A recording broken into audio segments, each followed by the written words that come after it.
os campos lá da tamanca.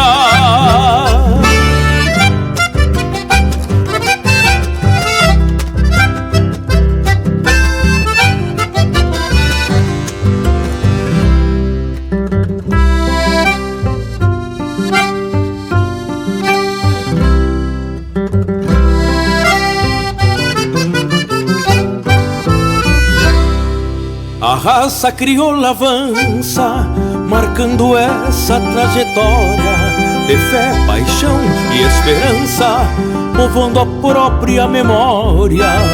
Boa estrutura em quantia, patas, aprumos, muita história, função e morfologia da velha Santa Vitória.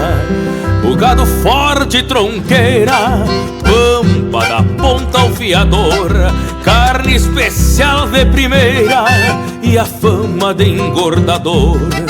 No Hereford da tamanca, a raça mostra valor e a seleção se alavanca na faca do castrador. A gurizada eterniza toda essa história tão franca, um recomeço improvisa e a vida assim não se estanca. Deles virão outros terras para o galpão onde a banca toda a saudade que encerra os campos lá da tamanca.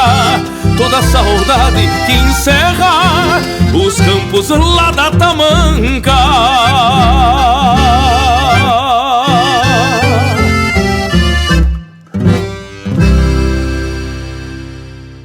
Os campos lá da tamanca.